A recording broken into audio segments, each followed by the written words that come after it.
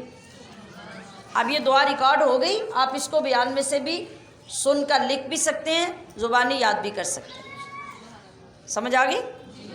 اعوذ باللہ من النار ومن شر الکفار ومن غضب الجبار العزت للہ ولرسولہ وللمؤمنین۔ ورنہ سمپل اعوذ باللہ من الشیطان الرجیم پڑھ کے ہم سورت کا آغاز کریں گے۔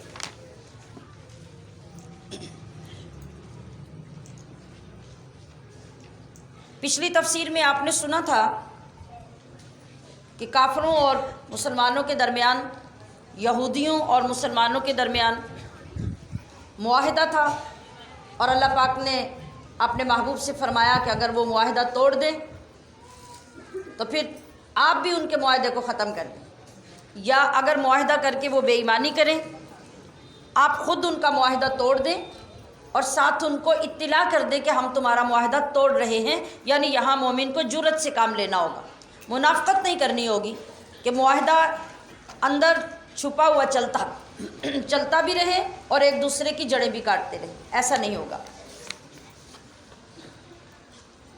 تو مشرکین عرب اور مسلمانوں کے درمیان وہی معاہدہ جو چل رہا تھا، چند ایک لوگ اس پہ قائم رہ گئے، باقی سب نے معاہدہ توڑ دیا۔ کیوں؟ انہوں نے عہد شکنی کی، تو اللہ نے بھی حکم دیا کہ ان کے معاہدے کو ساکت کر دیا جائے، اب اس کی کوئی حیثیت نہیں، اور لمٹ دی گئی، ان کو گنجائش دی گئی۔ ابھی آپ نے یہ الفاظ آگے پڑھے، اربعۃ اشہر فسیحوا فی الارض اربعۃ اشہر، 4 مہینے زمین میں آزادی سے چل پھر لیں۔ 4 مہینے ان کو وقت دیا گیا کہ 4 مہینوں میں ان سے کوئی تعرض نہ کیا جائے، اور اس مدت کے بعد 2 ہی چیزیں رہ جائیں گی، یا تو کافر اسلام قبول کریں گے یا پھر قتل کے لیے تیار ہو جائیں گے، پھر جنگ کے سوا کوئی چارہ نہیں ہوگا۔ یہ اتنی مہلت دے دی گئی۔ یہ صورت فتح مکہ کے بعد 9 ہجری میں نازل ہوئی۔ نبی کریم صلی اللہ علیہ وسلم نے اس سال میں حضرت ابوبکر صدیق کو حج کا امیر بنا کر بھیجا، اور ان کے بعد حضرت علی المرتضیٰ رضی اللہ تعالی عنہ کو حاجیوں کے درمیان یہ سورت پڑھ کر سنانے کے لیے بھیجا۔ حضرت ابوبکر صدیق امیر حج بن کر گئے، پیچھے حضرت علی المرتضیٰ نے جا کے حج کے سارے مجمع کو سورت توبہ پڑھ کے سنائی۔ سبحان اللہ۔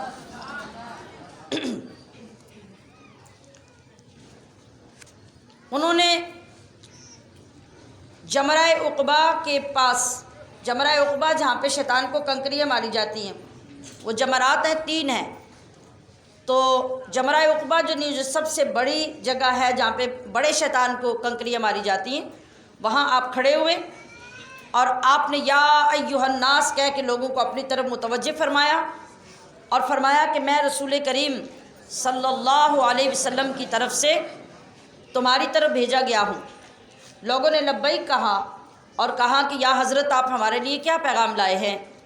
تو آپ نے اس سورت کی 30 یا 40 آیتیں وہاں کھڑے ہو کے تلاوت فرمائی۔ سبحان اللہ کہتے ہوئے یہ تصور کرنا ہے کہ مجمع میں حقیقتاً حضرت علی المرتضیٰ سامنے کھڑے ہو کے جب قرآن پڑھ رہے تھے تو منظر کیا ہوگا، وہاں سننے والوں کی کیفیت کیا ہوگی اور بیان کرنے والوں کی کیفیت کیا ہوگی۔ جب تلاوت کر چکے تو آپ نے فرمایا کہ میں تمہارے لیے 4 حکم لے کر آیا ہوں۔ ایک تو یہ کہ اس سال کے بعد 9 ہجری کے بعد کوئی مشرک کعبہ میں نہیں جا سکتا۔ نمبر 2، کوئی شخص ننگا ہو کر کعبے کا طواف نہیں کر سکتا۔ یہ کیا مسئلہ ہے؟ کبھی ننگا ہو کے بھی کوئی کعبے کا طواف کرے گا؟ نہیں کرے گا نا۔ لیکن زمانہ جاہلیت میں لوگ ننگے ہو کے کعبے کا طواف کرتے تھے، سب عورتیں مرد بالکل ننگے ہو کے کعبے کا طواف کرتے تھے۔ اب اللہ کا کروڑوں بار نہیں اربوں بار شکر کیجئے کہ اللہ نے کتنی حیا والا نبی ہمیں عطا فرمایا۔ اور کن خرافات سے نکال کر اللہ کریم نے ہمیں حیا کی کتنی بڑی دولت عطا فرمائی۔ تو اللہ کی طرف سے آرڈر جاری ہو گیا کہ آج کے بعد کوئی ننگا ہو کر کعبے کا طواف نہیں کرے گا۔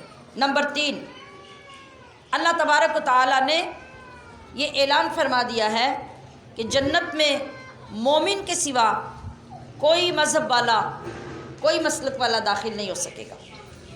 اور چوتھی بات، جس کا رسول کریم صلی اللہ علیہ وسلم کے ساتھ عہد ہے وہ عہد اپنی مدت تک قائم رہے گا، اور جن کا عہد بغیر مدت کے ہے ان کے لیے 4 ماہ کی مدت باقی ہے۔ اس کے بعد پھر جیسے میں نے اوپر کہا کہ یا اسلام قبول کرنا ہوگا یا جنگ کے لیے تیاری ہو۔ اب جو مشرک تھے اندر بیٹھے ہوئے، مشرکین نے کہا کہ اے علی، اپنے چچا کے بیٹے، یہ گستاخی کا جو انداز ہے بولنے کا، مشرک تھے نا، یہ کس کے لیے کہہ رہے تھے؟ حضور نبی کریم صلی اللہ علیہ وسلم کے لیے، چونکہ حضرت عبداللہ حضرت علی کے چچا تھے، حضرت ابو طالب نبی علیہ السلام کے چچا تھے۔ تو کہا کہ تم اپنے چچا کے بیٹے کو جا کے خبر دے دو کہ ہم نے وہ عہد ختم کر دیا، ہمیں اس عہد کی کوئی پرواہ نہیں۔ یہ مشرکین نے کہا۔ اب ہمارے اور ان کے درمیان تلواروں، تیغوں اور نیزہ بازی کے علاوہ اور کوئی عہد نہیں۔ کیا مطلب؟ یہ اشارہ تھا کہ ہم جنگ کے لیے تیار ہیں، ہمیں کوئی عہد آپ لوگوں کے ساتھ نہیں رکھنا۔ اللہ پاک نے ارشاد فرمایا کہ فسیحوا فی الارض 4 اشہر، اے مشرکو تم 4 مہینے تک زمین میں امن امان کے ساتھ چلو پھرو، پھر اس کے بعد تمہاری امان ختم ہو جائے گی، پھر تمہیں کوئی امان نہیں۔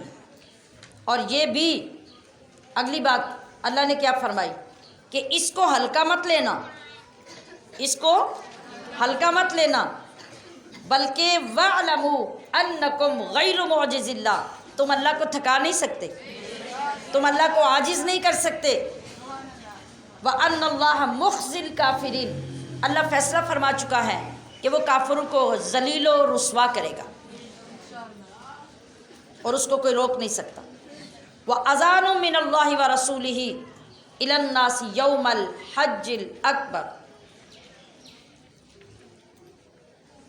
حضرت حسن رضی اللہ تعالیٰ عنہ اس کی تفسیر بیان کرتے ہیں کہ جس سال حضرت ابوبکر صدیق نے حج کیا تھا اور اس میں مشرک مسلمان سب اکٹھے تھے، یہی جس کا ذکر ہو رہا ہے، تو چونکہ ہر طرح کے سب لوگ وہاں پہ جمع تھے، اس لیے اس حج کو حج اکبر کہا گیا۔ یہ ابھی جو میں نے الفاظ پڑھے ہیں، یوم الحج الاکبر۔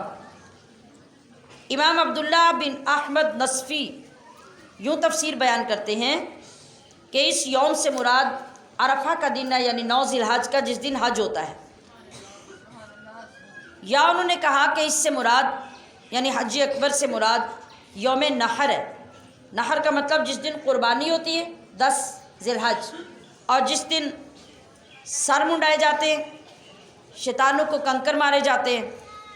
اور حج کو حج اکبر قرآن نے کیوں کہا؟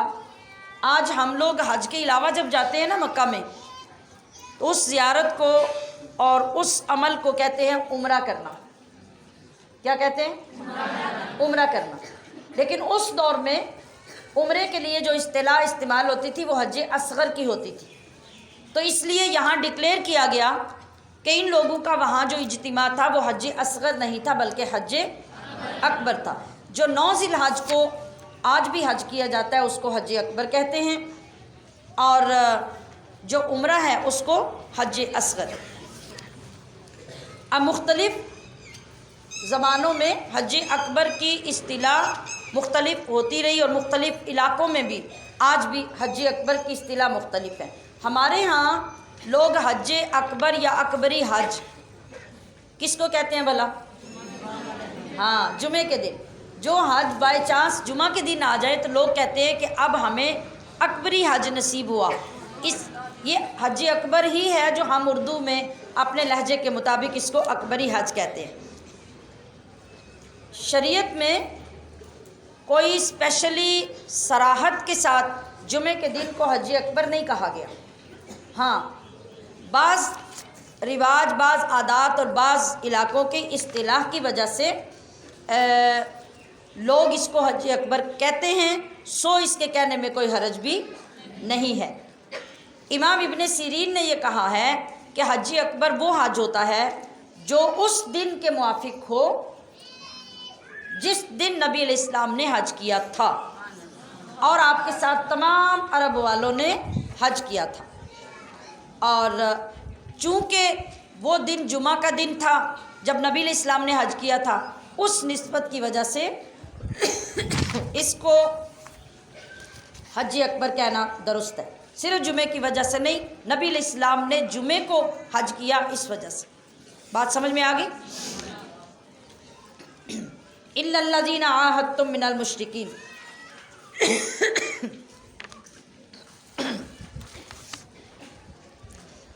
مگر وہ مشرکین جن سے تمہارا معاہدہ تھا، پھر انہوں نے تمہارے معاہدے میں کوئی کمی نہیں کی، نہ تمہارے مقابلے میں کسی کی مدد کی۔ یہاں یہ بتا دیا گیا نا کہ 4 مہینے تک کافروں سے ہر قسم کے معاہدے برقرار رہیں گے، اس کے بعد جس کے معاہدے کی مدت تھی وہاں تک جائے گا، جس کی کوئی مدت نہیں تھی اس سے معاہدہ ختم ہو جائے گا۔ تو بنی زمرہ کے جو لوگ تھے، جو بنی کنانہ کا ایک چھوٹا قبیلہ تھا، ان کے ساتھ معاہدے کی کوئی مدت نہیں تھی، لہٰذا اس اعلان کے بعد 9 مہینے تک ان کا معاہدہ قائم رہا۔ باقی جن لوگوں کی مدت معین نہیں تھی، 4 مہینے کے بعد ان کا معاہدہ ختم ہو گیا۔ اللہ پاک فرما رہے ہیں فَإِن تَابُوا، اگر وہ لوگ جو کہہ چکے ہیں اس سے توبہ کر لیں۔ یہ کافروں کو اللہ کے ساتھ شرک کرنے اور کفر کرنے سے منع کرنے کے لیے کہا جا رہا ہے کہ اگر وہ اس سے توبہ کر لیں اور کفر کے کاموں کو چھوڑ دیں، اللہ تعالیٰ کی وحدانیت کا اقرار کر لیں، بتوں کی پوجا چھوڑ دیں اور نبی علیہ الصلوۃ والسلام کی نبوت کا اقرار کر لیں، نماز قائم کریں، زکوٰۃ ادا کریں اور ان کاموں کو فرض مان لیں، تو اللہ پاک نے مسلمانوں سے فرمایا اب ان کا راستہ چھوڑ دو اور ان کی جان و مال کی حفاظت کے ضامن بن جاؤ۔ جو بندہ توبہ کر لیتا ہے، میں نے بھی آغاز میں کہا کہ اللہ کرے کہ ہمیں بھی ایسی توبہ نصیب ہو۔ یاد رکھیے کہ انسان لا تعداد اور بے شمار گناہوں کا مرتکب ہو چکا ہو، مگر اس کے بعد بھی جا کر اس کے دل میں خیال آ جائے کہ اب میں اللہ کی بارگاہ میں سچی توبہ کر لوں اور جس طرح کے بھی گناہ ہیں ان سے تائب ہو جاؤں، شرمندہ ہو جاؤں، نادم ہو جاؤں، آئندہ نہ کرنے کا عزم کر لوں، اگر کسی کی زیادتی کا بدلہ دینا ہے تو میں وہ عطا کر لوں، کسی کے ساتھ زیادتی کی تھی اس سے معافی مانگنے کی ضرورت ہے وہ مانگ لوں، اب ان شرائط کے ساتھ توبہ کر لوں۔ اللہ فرماتا ہے کہ میرے بندے اتنے گناہوں کے بعد بھی جب تو آئے گا تو تیری توبہ قبول کر لوں۔ کفر سے بڑھ کر گناہ کیا ہے؟ کفر سے بڑھ کر 7 سمندروں کا پانی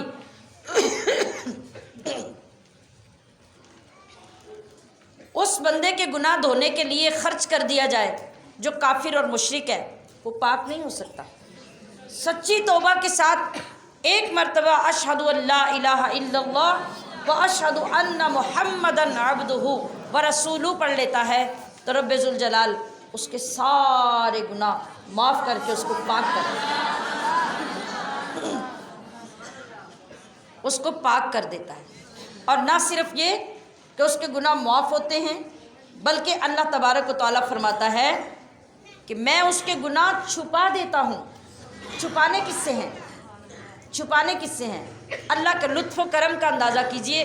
اللہ فرماتا ہے کہ جو کرامن کاتبین ہمارے گناہ اور ثواب کے کام لکھتے ہیں، ہماری ہر ایکٹیویٹی، ہر موومنٹ کو نوٹ کرتے ہیں، اللہ اتنا کرم کرے گا، اتنا کرم کرے گا کہ جب قیامت کے دن ہمارے کرامن کاتبین ہمارے نامہ اعمال لے کے اللہ کی بارگاہ میں آئیں گے تو وہ دیکھیں گے کہ اس بندے کے ڈھیروں کے ڈھیر گناہ تھے، وہ کھولیں گے، حیران ہو جائیں گے وہ گناہ کدھر گئے؟ یہ تو محافظ تھے نا بھائی ہمارے نامہ اعمال کے، تو وہ پریشان ہو جائیں گے کہ شاید ہم سے حفاظت نہیں ہو سکے گی۔ اللہ فرمائے گا نہیں اے فرشتوں، اس بندے نے سچی توبہ مجھ سے کی تھی تو میں نے اس کے گناہ تم سے بھی چھپا دیے۔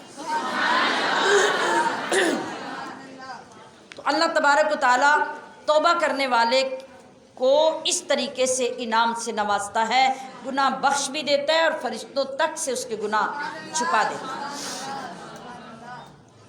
وَإِنْ أَحَدٌ مِّنَ الْمُشْرِكِينَ، اے حبیب اگر کوئی مشرک مہلت کے مہینے گزر جانے کے بعد آپ سے پناہ مانگے تو آپ کیا کریں؟ آپ پناہ دے دیں۔ فَأَجِرْهُ، اس کو پناہ دے دیں، حتیٰ يَسْمَعَ کلام اللہ، حتیٰ کہ وہ اللہ کا کلام سنے، پھر اس کو امن کی جگہ پہ پہنچا دو۔ یہ اس لیے کہ یہ لوگ نادان ہیں، اگر یہ امن طلب کرتے ہیں تو ان کو فوراً امن عطا کر دیا جائے۔ اللہ تعالیٰ نے ان لوگوں کے لیے بھی کس قدر رعایتیں رکھی، کس قدر چھوٹ رکھی، یہ اسلام کی وسعت ہے، یہ اسلام کی شان ہے۔ بہت سے کافر کیوں مسلمان نہیں ہوتے تھے؟ کہ انہوں نے اسلام کی حقیقی تعلیمات کو سنا ہی نہیں تھا، وہ دور دور سے ایک سے سنی دوسرے سے سنی، جس طرح ہماری خواتین کرتی ہیں، بات کی تحقیق کا کچھ پتہ نہیں ہوتا، جہاں سے بات سنی اس کو پھیلا دیا، اس پہ عمل کرنا شروع کر دیا۔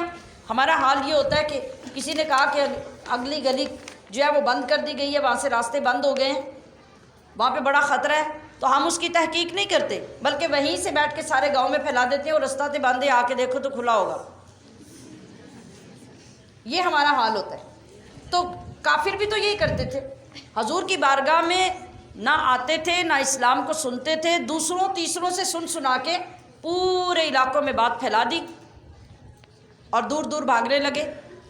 تو اللہ تبارک و تعالیٰ یہ فرما رہا ہے کہ یہ ان کی اس بے عقلی کی وجہ سے اسلام انہیں نصیب نہیں ہوتا تھا۔ اب اگر انہوں نے کلام سن لیا ہے اور اسلام لانے کے لیے تیار ہو گئے ہیں تو اے حبیب ان کا اسلام بھی قبول کرے، ان کو پناہ بھی دے، ان کو امن والی جگہ پہ بھی پہنچائے۔ تو پتہ کیا چلا، آج ہماری ذمہ داری بھی یہ ہے کہ اگر کوئی بد مذہب بندہ ایمان کی طرف آگے بڑھنے لگتا ہے، اسلام کے اندر دلچسپی لیتا ہے، تو ہمیں چاہیے کہ ہر طریقے سے اس کو وہ مواد پرووائڈ کرے جس کی وجہ سے وہ اسلام کی حقانیت کو جان سکتا ہے۔ جو غلط فہمی کا شکار ہو چکا ہے، ہمیں چاہیے کہ اس کی غلط فہمی علم کے ذریعے سے، قرآن و حدیث کے ذریعے سے، یا اپنے مستند علماء کے پاس پہنچا کر اس کی غلط فہمی کو دور کر کے اس کے لیے موقع مہیا کریں تاکہ وہ آسانی سے دین کے قریب آ کر دین کو قبول کر سکے۔ یہ ذمہ داری ہمارے اوپر بھی۔ کیف یکون للمشرکین عہد، کہ اللہ اور اس کے رسول کے پاس مشرکوں کے لیے کوئی عہد کیسے ہوگا سوائے ان لوگوں کے جن سے تم نے مسجد حرام کے نزدیک معاہدہ کیا۔ اس آیت کا خلاصہ یہ ہے کہ مشرکوں اور کافروں کے پاس اللہ کا کوئی عہد نہیں ہے، رسول کا کوئی عہد نہیں ہے۔ جس طرح کچھ لوگوں نے صلح حدیبیہ کے دن بھی عہد کیا تھا نا نبی علیہ الصلوۃ والسلام سے، لیکن ان لوگوں نے پھر عہد شکنی نہیں کی، اپنے وعدے کو پورا رکھا۔ تو اللہ فرما رہا ہے کہ ان لوگوں کے عہد کو اے مسلمانوں تم بھی پورا کرو، جنہوں نے خود کوئی عہد شکنی نہیں کی، اور اگر وہ اپنی مدت پہ قائم رہیں تو تم بھی قائم رہو۔ ہاں اگر وہ عہد توڑ دیں تو پھر ان کے ساتھ جنگ کرو، پھر جہاد کرو، پھر ان کے لیے کوئی رعایت نہیں ہے۔ تو یہاں یہ مسئلہ بھی ہمیں معلوم ہوا جو میں نے کل یا پرسوں کی تفسیر میں بھی عرض کیا تھا کہ مومن کے اوپر فرض ہے، بلکہ ہر بندے پر یہ لازم ہے کہ جب وہ کسی سے وعدہ کرے تو اس وعدے کو پورا کرے، معاہدہ کرے تو معاہدہ پورا کرے۔ نبی علیہ الصلوۃ والسلام نے ارشاد فرمایا کہ منافق کی 4 علامتیں ہیں۔ نمبر 1، جب وہ بات کرے گا تو جھوٹ بولے گا، ہم اب اپنا جائزہ لیں کہ ہم دن میں کتنی جھوٹی اور کتنی سچی باتیں کرتے ہیں۔ اگر خدا نہ خواستہ ہماری زبان سے جھوٹ نکلتا ہے تو سوچ لیجئے اللہ کے نبی نے کس کی علامت بیان کی؟ منافق کی۔ پہلی علامت، جب بات کرے گا جھوٹ بولے گا۔ نمبر 2، جب وعدہ کرے گا تو خلاف ورزی کرے گا، کبھی وعدہ پورا نہیں کرے گا، بہانے بنائے گا، آئیں بائیں شائیں کرے گا، عذر نکال لے گا، وعدہ پورا نہیں کرے گا۔ یہ کس کی علامت ہے؟ اونچی بولیں، منافق کی۔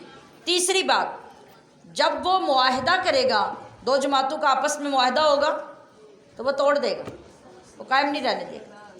چوتھی بات، جب بھی کسی سے جھگڑا ہو جائے، یہ ذرا جائزہ لینا ہے اپنا اپنا اس بات پہ، جب بھی کسی سے جھگڑا ہو جائے، بھی جھگڑا تو ہو جاتا ہے نا، لیکن یاد رکھیے کہ عداوت کے بھی کچھ اصول ہوا کرتے ہیں۔ ہمارے کتنے لوگ ہیں جو ان میں سے کسی اصول کو نہیں جانتے؟ لڑائی ہو گئی، کسی سے جھگڑا ہو گیا، گھروں میں بھی ہو جاتا ہے، محلے میں ہو جاتا ہے، برادری میں ہو جاتا ہے، لیکن وہاں کے لیے بھی اللہ اور اس کے رسول نے ہمیں اصول و قواعد بتائے۔ فحش گفتگو، بے حیائی کی بات، کسی کی ذات پہ حملہ کرنا، کسی کو ڈی گریڈ کرنا، یہ چیزیں اسلام نے اس وقت بھی ہمیں اجازت نہیں دی۔ تو ہمیں کیا فرمایا جا رہا ہے کہ یہ علامتیں یاد کر لو۔ جو بندہ جھگڑا کرتے ہوئے فحش گالیاں دیتا ہے وہ بندہ منافق ہے، وہ مومن نہیں ہے۔ ہمارے لیے آسان ہو گیا اپنے آپ کو بھی پہچاننا کہ اگر ہماری بھی یہی عادت ہے، اور اللہ ماشاء اللہ یہ کس کی عادت نہیں ہے، تھوڑی سی دشمنی، مخالفت، لڑائی ہونے کی دیر ہے، ہم 7ویں دادے تک گالیاں اٹھا کے لاتے ہیں اور 7ویں پوتے تک جا کے ختم کرتے ہیں۔ کوئی بات خاندان کی معلوم ہو تو ہم وہ چھوڑتے نہیں جس کو سر عام لوگوں کے درمیان بیان نہ کریں۔ یہ کتنی بڑی جہالت ہے اور اسلام کتنی بڑی رحمت ہے۔ وہاں پر بھی آپ کا اختلاف رائے ہے، جھگڑا ہے، تنازع ہے، کچھ بھی ہے، وہاں کے بھی آداب ہیں۔ اپنے آپ کو کنٹرول میں رکھیں، ایسا نہ ہو کہ کئی منافقوں کی فہرست میں شامل ہو جائیں۔ اور اللہ فرما رہے ہیں کہ بھلا کیوں کر یہ عہد پورا کریں گے؟ مشرکوں کی تو یہ فطرت ہی نہیں ہے۔ ان کا حال تو یہ ہے کہ اگر یہ تم پہ قابو پائے، یعنی غالب آ جائیں اور تم مغلوب ہو جاؤ، تم پکڑے جاؤ، تو یہ تو ایسے بدبخت لوگ ہیں کہ یہ تو رشتہ داری کا بھی خیال نہیں کریں گے۔ اللَّوْمَ وَلَا ذِمَّہ، نہ عہد کی پاسداری کریں گے، نہ رشتہ داری کی پاسداری کریں گے، بالکل انہیں کسی چیز کا پاس نہیں ہوگا، اس لیے کہ یہ لوگ ایسے ہیں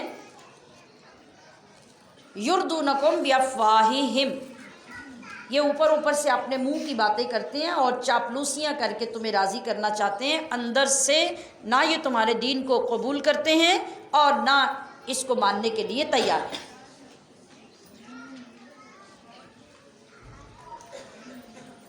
اور یہ ہمیشہ ایسا رہا ہے، آج بھی ایسا ہے، اور یہ ان کی فطرت ہمیشہ ایسی رہے گی۔ بلکہ افسوس کی بات تو یہ ہے کہ ہم لوگ سب کچھ سننے، سمجھنے، پڑھنے کے باوجود جب کسی کے ساتھ مخالفت پہ اترتے ہیں تو یہ ساری چیزیں تو ہمارے اندر بھی پائی جاتی ہیں۔ تو ہمیں یہ کیوں بتایا جا رہا ہے؟ ہمیشہ کی طرح قرآن کا یہ اسلوب ہے کہ مسلمانوں یہ تمہارے لیے عبرت ہے، تم اس سے اپنی زندگی کے اسلوب سیکھو اور کبھی بھی بد مذہب اور غیر مسلم کے ساتھ ایسا تعلق، ایسی رشتہ داری مت جوڑو کہ جب بھی وہ الٹا ہوگا، جب بھی تمہارے ساتھ مخالف بنے گا تو وہ کوئی لحاظ تمہارا نہیں رکھے گا، کوئی پاسداری نہیں رکھے گا۔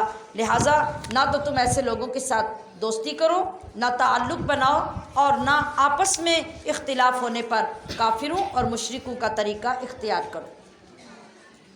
یہ ہمیں درس دیا جا رہا ہے، ہمیں سمجھایا جا رہا ہے کہ تم مسلمان ہو، تمہیں اللہ اور اس کے رسول نے ایک اعلیٰ درجہ عطا کیا ہے، اعلیٰ مقام عطا کیا ہے۔ کائنات کے تمام تر ادیان میں سے افضل و اعلیٰ دین اللہ نے تمہیں عطا کیا ہے، تو تمہاری شخصیات کے اوپر اس کے اثرات نظر آنے چاہیے کہ تم واقعی نبی کے غلام ہو، اور تمہاری گفتگو میں، تمہارے انداز میں، تمہارے لین دین میں، تمہارے رشتوں میں اس کا اثر نظر آ رہا ہے۔ اشتروا بآیات اللہ ثمنا قلیلا، ان لوگوں نے کیا کیا؟ قرآن پاک کی آیتوں اور ان پر ایمان لانے کے بدلے تھوڑا سا سامان لے لیا، تھوڑا سا سامان، یعنی دنیا کے مال کے لالچ میں نبی علیہ السلام سے کیے ہوئے عہدوں کو توڑ دیا۔ اور جن لوگوں سے انہوں نے مال لیا، وہ مال کیوں لیا؟ جن لوگوں نے مال کی پیشکش کی، انہوں نے کہا کہ تمہیں ہم اتنا مال، اتنی پراپرٹیز، اتنی دولت، اتنا سونا، اتنی چاندی دیتے ہیں، تو تم ایمان لانے سے انکار کر دو، مسلمانوں کے ساتھ کیا ہوا وعدہ توڑ دو، ہم تمہیں مالا مال کر دیں گے۔ تو اللہ فرما رہا ہے کہ تمہیں پوری دنیا کی دولت اگر ڈھیر کر کے دے دی جائے تو وہ بھی ثمناً قلیل ہے دین کے مقابلے میں، وہ بالکل معمولی، بالکل حقیر سی چیز ہے۔ لا یرقبون فی مؤمن الا ولا ذمہ، کسی مسلمان کے بارے میں نہ یہ لوگ رشتہ داری کا لحاظ کرتے ہیں اور نہ یہ کسی معاہدے کا لحاظ کرتے ہیں۔ کیوں؟ وَأُولَٰئِكَ هُمُ الْمُعْتَدُونَ، یہ لوگ ہیں ہی سرکش، یہ ہیں ہی حد سے گزرنے والے۔ تو جو بندہ ساری حدیں پار کر جاتا ہے پھر اس کے اندر سے حیا تو ختم ہو جاتی ہے۔ اب آگے ان ساری کیفیتوں کو بیان کرنے کے بعد اللہ پاک فرما رہا ہے فَإِن تَابُوا وَأَقَامُوا الصَّلَاةَ وَآتَوُا الزَّكَاةَ فَإِخْوَانُكُمْ فِي الدِّينِ۔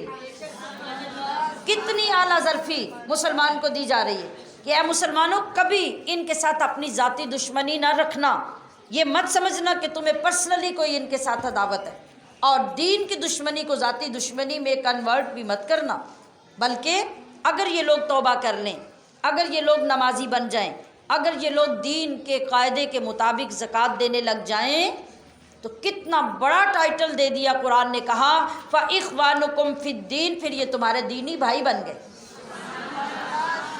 سب دشمنیاں ختم، سب مخالفتیں ختم، اگر انہوں نے توبہ کر لی، ایمان قبول کر لیا اور دین کے شعار کو پورا کرنا شروع کر دیا، تو جیسے تم ہو ویسے ہی وہ ہو گئے، پھر یہ تمہارے بھائی ہیں۔ اور اللہ فرما رہا ہے وَنُفَصِّلُ الْآيَاتِ لِقَوْمٍ يَعْلَمُونَ، جو لوگ سمجھنا چاہتے ہیں، جاننا چاہتے ہیں، علم رکھنا چاہتے ہیں، ان کے لیے ہم اپنی آیتیں کھول کھول کر بیان کرتے ہیں، تاکہ کسی قسم کی کوئی کنفیوژن تمہیں باقی نہ رہ جائے۔ سبحان اللہ۔ اور اگر یہ لوگ اپنی قسموں کو توڑ دیں اور تمہارے دین میں تانا زنی کریں، برا بھلا کہیں، تو پھر ان کے جتنے بڑے بڑے کافر اور ان کے سرغنے ہیں اور ان کے سردار ہیں، ان سب سے جنگ کرو، ان سے لڑو، ان کی قسموں کا بالکل اعتبار مت کرو، تاکہ یہ لوگ ان بری عادتوں سے باز آ جائیں۔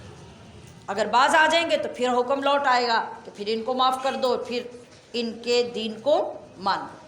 اس سے دو باتیں معلوم ہوتی ہیں، ایک یہ کہ جن مشرکین سے معاہدہ کیا گیا ہو، اس معاہدے کے قائم رہنے کی کیا صورت ہے؟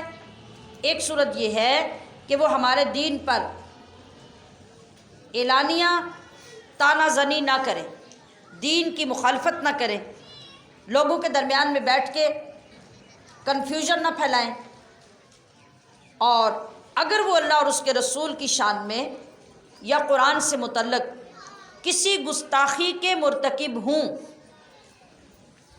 تو خود بخود ان سے کیا گیا وعدہ، معاہدہ ختم ہو جائے گا، اور پھر ایسے لوگوں کے ساتھ اعلان جنگ کیا جائے گا۔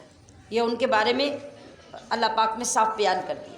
دوسری بات یہ معلوم ہوئی کہ کافروں کے ساتھ جنگ کرنے سے مسلمانوں کی غرض کوئی ذاتی مفاد نہیں ہونے چاہیے اور نہ ہیں، بلکہ جنگ اس لیے کافروں کے ساتھ اسلام میں فرض کی گئی کہ ان لوگوں کو بدعمالی سے اور برے عقائد سے روکا جائے اور انہیں مجبور کیا جائے کہ وہ اپنے برے اعمال سے باز آ کر، برے عقائد کو چھوڑ کر اسلام کو برا بھلا کہنا چھوڑ دیں۔ یہ اسلام کا جہاد ہے، اور جہاد کا یہی سب سے بڑا مقصد ہے۔ نہ کسی کی ذاتی عداوت کے لیے جنگ ہوتی ہے اور نہ ذاتی مفادات کے لیے۔ الا تقاتلون قوما نکثوا ایمانہم، کیا تم اس قوم سے نہیں لڑو گے؟ یہ مسلمانوں کو ابھارا جا رہا ہے جنہوں نے اپنی قسمیں توڑی اور انہوں نے رسول کو نکالنے کا ارادہ کیا، حالانکہ پہلی مرتبہ آغاز انہوں نے ہی کیا، تم نے نہیں کیا۔ تو کیا تم ان سے ڈرتے ہو؟ یعنی اب بھی ان کے مقابلے میں کھڑے نہیں ہوگے، اور اگر تم ایمان رکھتے ہو تو یہ تمہارے لائق بالکل نہیں ہے۔ میں نے پچھلی تفسیر میں آپ کو بتایا تھا کہ دارالندوہ میں جب مشرکین اور سرداران قریش کی میٹنگ ہو رہی تھی تو شیطان شیخ نجدی کی صورت میں آیا تھا، اور وہاں پہ یہ مشورے ہوئے تھے کہ یہ ان کی زبان میں کہ یہ جو اسلام کا فتنہ کھڑا ہوا ہے معاذ اللہ، اس کو ختم کیسے کیا جائے۔ تو رائے کیا دی گئی تھی کہ ان کو ایک کوٹڑی میں بند کر کے رسیوں سے باندھ دو معاذ اللہ نبی علیہ الصلوۃ والسلام کو، اور لاک اپ کر دو، اور ایک سوراخ دیوار میں رکھ دو جہاں سے کبھی کبھی کچھ کھانے کے لیے اندر ڈال دیا کرو۔ ان کی یہ رائے مسترد ہوئی، شیخ نجدی یعنی شیطان نے رائے مسترد کی۔ پھر دوسری رائے کیا آئی کہ ان کو اونٹ پہ بٹھا کر زبردستی یہاں سے دور کہیں جا کے چھوڑاؤ، وہ بھی رائے مسترد ہو گئی، یاد ہے آپ کو؟ ماشاءاللہ۔ اور تیسری رائے کیا تھی کہ بنو قریش کے جری نوجوانوں کی ایک فورس تیار کی جائے اور ان کو تلواریں دی جائیں اور ان کے مقابلے میں یکدم لا کے کھڑا کیا جائے، اور وہ سارے ان کے ساتھ مقابلہ کر کے ان کو معاذ اللہ ثم معاذ اللہ قتل کر دیں۔ یہاں اس کی طرف اشارہ ہو رہا ہے اس آیت میں کہ دارالندوہ میں جب انہوں نے مشورہ کر کے نبی علیہ السلام کو مکہ سے نکالنے کا ارادہ کیا تھا، حالانکہ پہلی مرتبہ لڑائی کی ابتدا تو انہوں نے کی تھی، تو مسلمانوں سے اللہ کہہ رہا ہے کہ کیا تم ان سے ڈرتے رہو گے اور اس بنا پہ ان سے جنگ ترک کرتے ہو؟ اگر تم اللہ تعالیٰ کے وعدے اور اللہ کی وعید پر ایمان رکھتے ہو تو ان سے مت ڈرو، بلکہ اللہ اس کا حقدار ہے کہ اللہ سے ڈرو اور اس کے احکام کو پورا کرو، یہ تمہارا کچھ بگاڑ نہیں سکیں گے۔ ہم نے پچھلی تفسیر میں بھی یہ پڑھا کہ جب تم سینہ سے پر ہو کے کھڑے ہو جاؤ گے، بزدلی نہیں دکھاؤ گے، وہاں سے ہٹو گے نہیں، ثابت قدمی میں تزلزل نہیں آئے گا، تو اللہ کا وعدہ ہے کہ اللہ تمہیں غالب کرے گا، اللہ تمہیں فتح عطا فرمائے۔ اور ایمان کامل کا تقاضا کیا ہے؟ یہ میرے لیے بھی یہی تقاضا ہے، آپ کے لیے بھی یہی تقاضا ہے، ہمارے بڑوں اور ہماری اولادوں کے لیے بھی یہی تقاضا ہے۔ کیا؟ کہ اگر ہم ایماندار ہیں تو جب حق کی بات آ جائے، جب سچ کی بات آ جائے، تو اللہ کے سوا کائنات میں کسی کا ہمیں ڈر نہ ہو، کسی کی ہمیں پرواہ نہ ہو۔ جب ایمان کا یہ درجہ نصیب ہو جائے گا تو پھر کوئی ہمیں کمزور نہیں کر سکتا۔ اللہ فرما رہا ہے کہ تم ان لوگوں سے لڑو۔ اللہ تعالیٰ کا یہ وعدہ ہے کہ جب تم اللہ کے دین کی سربلندی کے لیے لڑو گے نا، تو اللہ کا وعدہ کیا ہے؟ اللہ تمہارے ہاتھوں انہیں ذلیل و رسوا کرے گا۔ تم مٹھی بھر ہوئے اور یہ عظیم لشکر کی صورت میں بھی ہوئے، تو اللہ یاد دلا رہا ہے کہ میں نے جنگ بدر میں تمہیں سارا کچھ تو دکھا دیا، کامیابیوں سے نواز کر تمہاری شان و شوکت قیامت تک بلند کر دی۔ تو یہ میرا وعدہ ہے ہمیشہ کہ جب تم اس غیرت ایمانی کا مظاہرہ کرو گے تو ہمیشہ ذلیل و رسوا یہ ہوں گے اور عزت تمہیں عطا ہوگی۔ اللہ تمہاری مدد بھی کرے گا، تمہیں ان پہ غلبہ اور فتح بھی عطا کرے گا، اور تمہارے سینوں کو ٹھنڈا کرے گا۔ اور وَيُذْهِبْ غَيْظَ قُلُوبِهِمْ، اللہ ان کے دلوں کی گھٹن کو دور کر دے گا۔ اللہ جس پہ چاہتا ہے اپنی رحمت سے رجوع فرماتا ہے، اور اللہ علم و حکمت والا ہے۔ جب یہ آیت کافروں تک پہنچی نا، ان کو خبر دی گئی کہ اللہ تو یہ فرما رہا ہے اور مسلمانوں کے لیے جہاد کا حکم آ گیا، تو کئی اہل کفر نے یہ آیت سن کر توبہ کر لی اور اسلام قبول کر لیا۔ اور یہ خبر بھی ایسی واقع ہو گئی جیسے چنانچہ حضرت ابو سفیان، اکرمہ، ابو جہل اور سہل بن عمر یہ لوگ ایمان سے مشرف ہوئے، اور اللہ تبارک و تعالیٰ نے آگے ارشاد فرمایا کہ ام حسبتم ان تترکوا، کیا اس گمان میں ہو کہ یہ اسی طرح چھوڑ دیے جائیں گے؟ اور ابھی اللہ نے پہچان نہیں کرائی ان کی جو تم میں سے جہاد کریں گے، اور اللہ اور اس کے رسول اور مسلمانوں کے سوا کسی کو اپنا محرم راز نہیں بنائیں گے، یعنی ابھی اللہ نے ان کو ظاہر نہیں کیا۔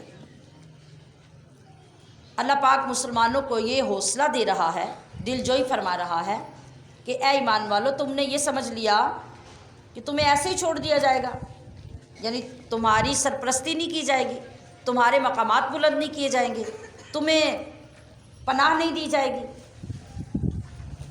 حالانکہ اللہ تعالیٰ نے ان لوگوں کو بھی ممتاز نہیں کیا اور ان لوگوں کی پہچان نہیں کروائی جو تم میں سے اخلاص کے ساتھ اللہ کی راہ میں جہاد کرنے والے ہیں۔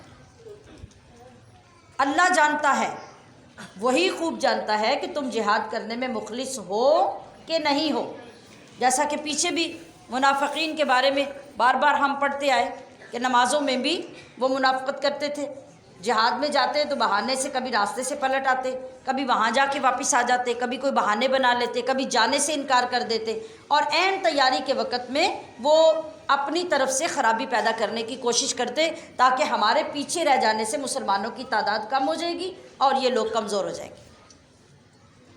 جو سازشی انسان ہوتا ہے وہ ہمیشہ اپنی سازشیں کرتا رہتا ہے۔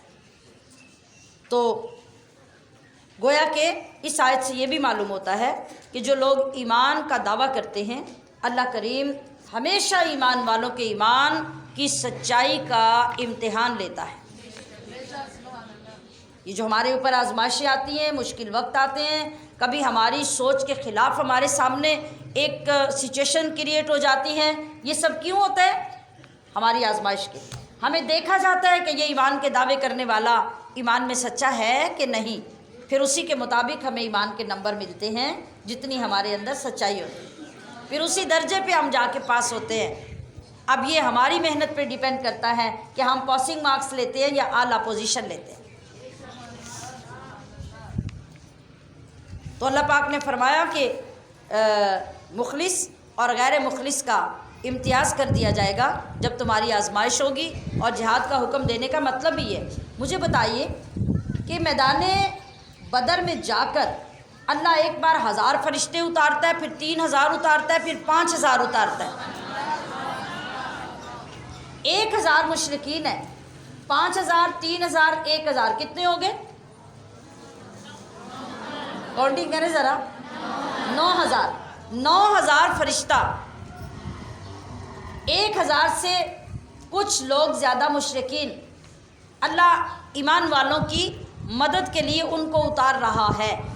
تو کیا اب پوائنٹ یہ ہے کہ کیا جنگ بدر کا مارکا بپا کیے بغیر، مسلمانوں کو وہاں بھیجے بغیر، قسم پرسی کی عالم میں خالی ہاتھ، تمام تر ضعف اور کمزوری کے باوجود روزے کے عالم میں بیابانوں اور ریگستانوں سے چلا کے وہاں بھیج کر رب نے فرشتے اتارے، تو فرشتے اکیلے ہی آ کے کافروں کو ختم کر جاتے نا؟ یہ نہیں ہو سکتا تھا؟ تو سوچئے نا اللہ نے کیوں کیا ایسا؟ اصل میں ہمارے ایمان کا امتحان ہے، اصل میں مسلمانوں کا امتحان، اور پھر مسلمانوں کی شان کو اللہ کریم اتنا بلند کرنا چاہتا ہے کہ کائنات میں کسی کی اور اتنی شان نہ ہو جتنی مومن کی ہو۔ تو یہ ساری فضیلت جنگ بدر کی اللہ نے ایمان والوں کے کھاتے میں ڈال دی، حالانکہ اگر اللہ چاہتا تو یہ سب کچھ اس کے بغیر بھی ہو سکتا تھا۔ تو پتہ چلا کہ جتنے کام ہمارے ذمے لگائے جاتے ہیں ہمارے ایمان کے امتحان کے لیے ہوتے ہیں۔ اس لیے ہمیں اس سے ایک بڑی امپورٹنٹ چیز سامنے حاضر آئی کہ ہماری نیت کا بڑا عمل دخل ہے۔ اللہ ہماری نیتوں کو دیکھتا ہے کہ آپ اگر ایک کام کر رہے ہیں تو آپ کی نیت میں اخلاص ہے یا نہیں ہے۔ تو ہم اللہ کے سامنے جا کر تو خدا نخواستہ معاذ اللہ کوئی ایسا دھوکہ نہیں دے سکتے کہ ہم کسی اور نیت کے ساتھ آئیں اور کام کچھ اور کر رہے ہوں۔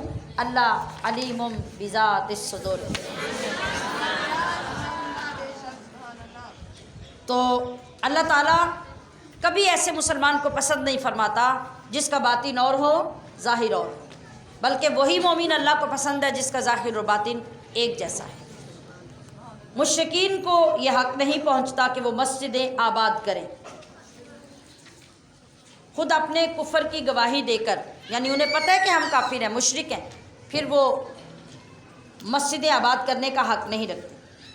اس آیت میں مسجدوں میں خاص طور پر جس مسجد کی بات ہو رہی ہے وہ مسجد حرام ہے، جس میں خانہ کعبہ ہے، اور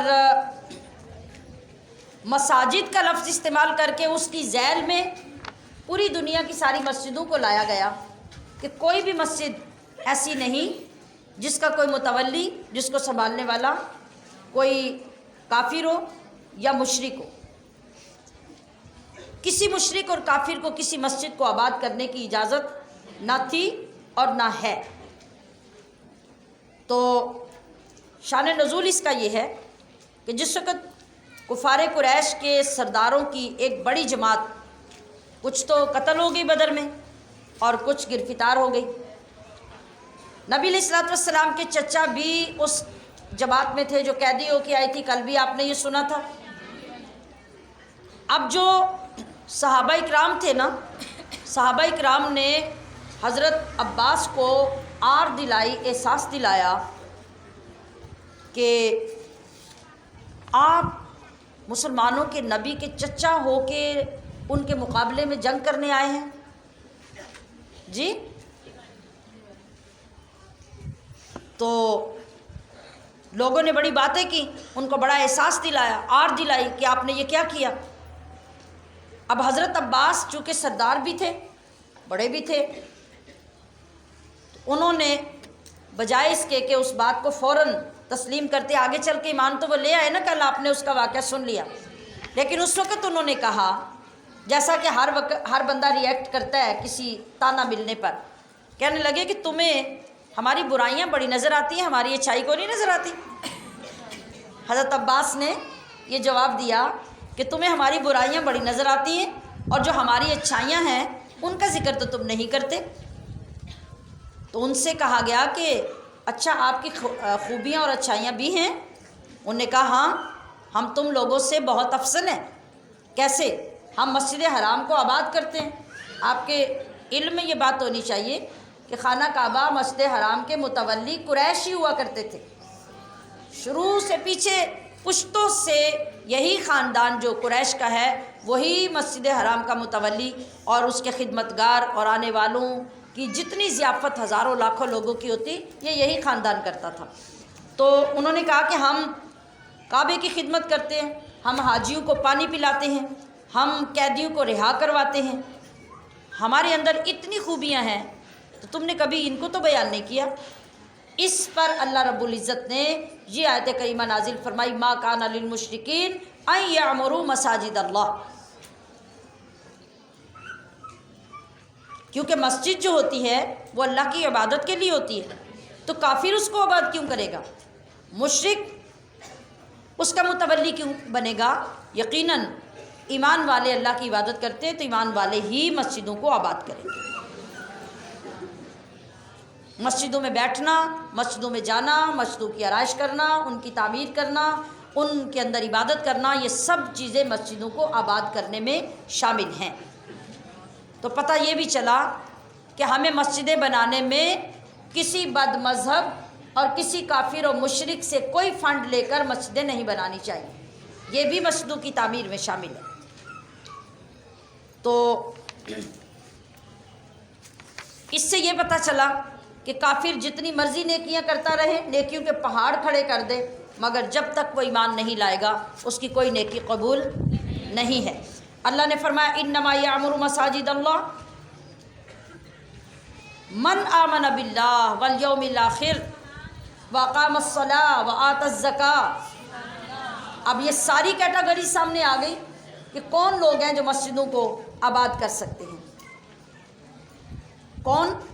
جو اللہ پر ایمان لانے والا، قیامت پر ایمان لانے والا، نمازیں قائم کرنے والا، زکوٰۃ ادا کرنے والا ہو، وہ اللہ کی مسجدوں کو آباد کر سکتا ہے۔ مسجدوں کی آرائش، تزئین، یہ الحمدللہ ہر دور میں ہر زمانے میں اللہ والے کرواتے رہے، مسجدوں کو آباد کرنے میں بڑا اہتمام کرتے رہے۔ ہماری تاریخ اسلامی میں حضرت عمر رضی اللہ تعالی عنہ کی خلافت سے پہلے مسجد کے اوپر صرف ایک بجری اور پتھر وغیرہ باریک ڈال کر مسجد کے فرش کو تیار کیا گیا تھا۔ تو سب سے پہلے شاندار فرش حضرت عمر فاروق نے مسجد نبوی میں بچھوایا، اور پھر عالی شان عمارت سب سے پہلی مرتبہ حضرت عثمان غنی نے مسجد نبوی کی بنوائی، اور مسجد نبوی میں سب سے پہلے شاندار قسم کی قندیلیں حضرت تمیم داری نے ملک شام سے لا کے لٹکائیں اور روشنی کی۔ حضرت علی رضی اللہ تعالی عنہ نے حضرت عمر فاروق کو ان کی قبر کے نور کی دعا اس لیے دی کہ انہوں نے اللہ کے نبی کی مسجد کو سنوارا، اور اس میں حضرت عمر نے سب سے پہلے تراویح کی نماز میں مسجد میں چراغاں کیا۔ سبحان اللہ، سبحان اللہ۔ تو نبی کریم صلی اللہ علیہ وسلم کا فرمان ہے، جس بندے نے کبوتر کے یا کبوتر جتنے کسی پرندے کے گھونسلے جتنی مسجد بھی، یہ ایک چھوٹی سے چھوٹی ظاہر کرنے کے لیے مثال ہے، ورنہ گھونسلے جتنی مسجد تو ہوتی نہیں ہے، مطلب یہ کہ چھوٹی سے چھوٹی جتنی مسجد ہو سکتی ہے اگر کوئی بندہ وہ زمین پہ بناتا ہے، اللہ جنت میں اس کے لیے محل تیار کرتا ہے۔ تو اللہ پاک نے فرمایا کہ اجعلتم سقایۃ الحاج و عمارۃ المسجد الحرام، کیا تم نے حاجیوں کو جو پانی پلانے والے اور مسجد حرام کی خدمت کرنے والے کو اس آدمی کے برابر سمجھ لیا ہے، کمن آمن باللہ والیوم الآخر، جو اللہ پر ایمان لاتا ہے اور آخرت پر ایمان لاتا ہے، وجاہد فی سبیل اللہ، اور اللہ کی راہ میں جہاد کرتا ہے؟ نہیں نہیں، لا یستوون عند اللہ، یہ کبھی برابر نہیں ہو سکتے۔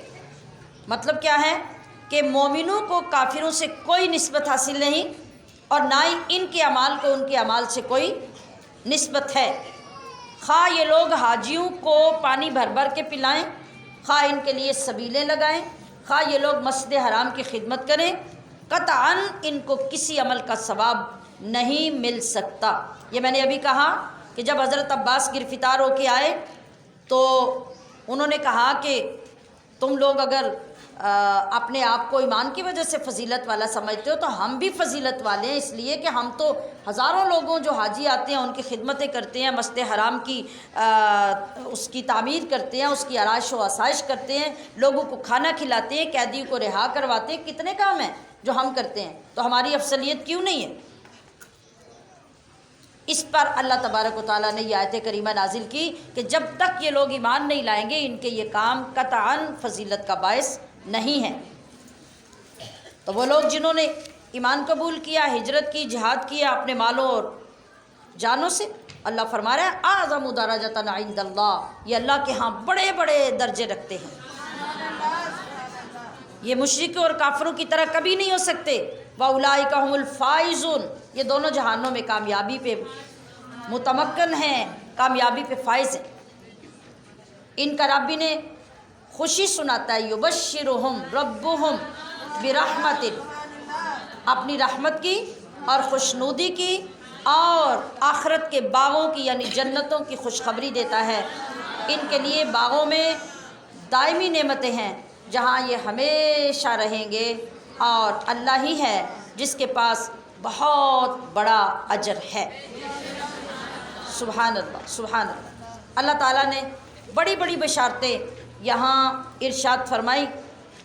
ایک تو یہ کہ اللہ تعالیٰ کی رحمت اور رضا، دو چیزیں، یہ دو بشارتیں ہیں انسان کو نصیب ہوتی ہیں جس وقت وہ ایمان قبول کرتا ہے۔ دوسری بات یہ کہ بندہ اللہ کی رضا تلاش کرتا رہتا ہے، وہ اسی جستجو میں رہتا ہے، تو اللہ تعالیٰ جبریل سے فرماتا ہے میرا فلاں بندہ مجھے راضی کرنا چاہتا ہے، تو اے جبریل تم آگاہ ہو جاؤ کہ اس پر میری رحمت ہے، یہ میری رحمت کی وجہ سے میری رضا چاہتا ہے۔ تو پھر جبریل کیا کہتے ہیں؟ جبریل پھر اعلان کرتے ہیں عرش کے فرشتوں میں، آسمانوں کے فرشتوں میں، زمین کے فرشتوں میں کہ اے تمام فرشتوں گواہ ہو جاؤ کہ فلاں فلاں بندہ جو زمین پہ چلتا ہے اللہ کی رحمت اس پہ برستی ہے۔ پھر زمین پر اس بندے کے اوپر رحمت نازل ہوتی ہے۔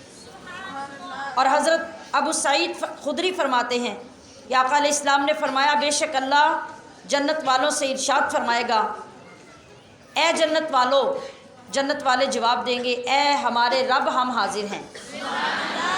اللہ ارشاد فرمائے گا کہ کیا تم راضی ہو؟ ذرا خوشی سے میری طرف دیکھ کے سنیے میں کیا بیان کر رہی ہوں۔ اللہ پوچھے گا جنتی ہو تم جنت میں آ کے مجھ سے راضی ہو؟ کیا ناز ہے اور کیا مقام ہے جنت میں جانے والے کا۔ اللہ پوچھ رہا ہے کہ تمہیں کوئی کمی تو نہیں، تمہیں کوئی پرابلم تو نہیں، تمہیں کوئی دقت تو نہیں، تم راضی ہو؟ جنتی کہیں گے ہم کیوں نہ راضی ہوتے جبکہ تو نے ہمیں وہ عطا کیا جو اپنی مخلوق میں اور کسی کو عطا نہیں کیا۔ اللہ فرمائے گا سنو میں اس سے بھی زیادہ تمہیں دینے والا ہوں۔ جنتی عرض کریں گے یا اللہ اب اس سے بڑھ کے بھی کوئی چیز افضل ہے تو وہ کون سی ہے؟ اللہ فرمائے گا کہ میں اس سے بڑھ کر جو تمہیں افضل چیز دینے والا ہوں وہ یہ ہے کہ میں نے اپنی رضامندی کو تمہارے اوپر حلال کر دیا، اور اب کبھی جنت میں تمہارے اوپر میری ناراضگی نہیں ہوگی۔ سامعات محتشم غور کیجئے اپنے نصیب پہ، اپنے مقدر پہ اللہ رب العزت نے اسی دنیا میں رکھ کر ہمیں کن کن نعمتوں سے مالا مال کیا، اور یہ قرآن عظیم جیسی دولت جس سے ہمیں سرفراز کیا، کائنات میں اس کا کوئی بدل نہیں، اس کی تعلیمات کا کوئی بدل نہیں۔ اللہ رب العزت ہم سب کو اس سے والہانہ محبت عطا فرمائے۔ وآخر دعوایا ان الحمد للہ رب العالمین۔